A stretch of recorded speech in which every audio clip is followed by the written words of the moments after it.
السلام عليكم ودي ኢትዮጵያ ህዝቦችና ውድ የመዳም ቅመሞች ስደት ያላችሁ እንደኔ ማለት ነው እናታችሁን የምትወዱ በየእምነታችሁ ያላችሁ በእምነታችሁና በእናታችሁ ይዣችኋለሁ ይሄን ቪዲዮ ሼር ኮፒ ሊንክ አድርጉልኝ በቃ እኔ ያልቻልኩም ሲላችሁ ብር አይደለም እርዳታ ብር አልহামዱሊላህ እኔ የሰው ቤት ሽንት ቤት እያጠብኩ እየሰራው ነው አልহামዱሊላህ አላህ የሰው እጅ አያሳይኝ ነገር ግን በእናቴ ድርድር አቅም ካነሰኝ እጠይቃችኋለሁ ምክንያቱም የብር አቅም አይደለም አልহামዱሊላህ እኔ ከዚህ በላይ ከተጠየቁ ኩላሊቴን ሸጥላታለሁ ለእናቴ እሱም አስሙ በሽታ ነው ይሄ አስሙ በሽታ አይባልም ምን አስሙ በሽታ ብዙ ሰዎች ሲታመሙ ቤት አይቻለሁ እንደዚህ አይደለም አስሙ በሽታ የማዘር አስሙ በሽታ ነው የሚባለው በቃ አስተኛት ያስቀምጣት በቃ የለም በቃ ትርቷን ወልባ ላይ ነው የምታዳምጡት እንጂ ምንም ኦክሲጅን አይወጣም ካፏ ላይ ማለት ነው ሲነሳባት ምንም ኦክሲጅን ካፍንጫና ካፏ አታዩ ስለዚህ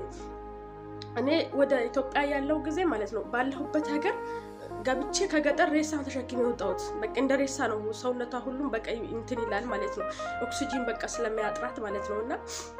እንደ ሬሳ ተሸክሜ ወጥቼ አሳክሜት አንድ ሁለት አመት ብቻ ናስታገሰላት እኔ ደግሞ አሁን ስደት ከወጣው በኋላ በሳምንት ነው የሚነሳባት ጤና ጣቢያ ሄዳለች በዛ በወረዳ ውስጥ ያለው ሐኪም ቤት ሄዳለች ማስታገሻና ክኒን ብቻ ነው የሚሰጧት ማለት ምንም አላረጉላትም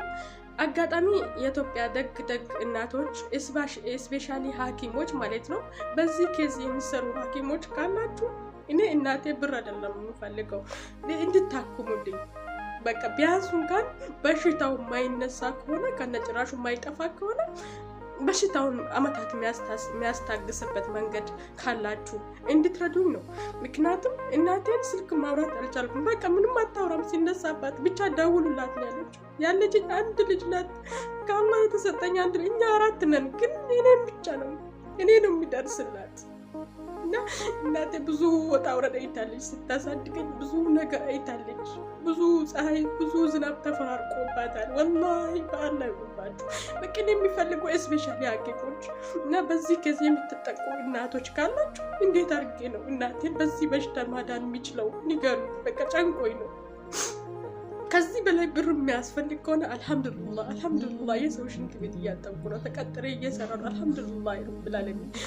ከዛም በላይ የሚያስፈልግ ከሆነ እኔ ኢትዮጵያ አላስቸግራችሁም ወላሂ ኩላሊቴን ሸጥላታለሁ ብቻ ከዚህ በሽታ የሚያድናት ከሆነ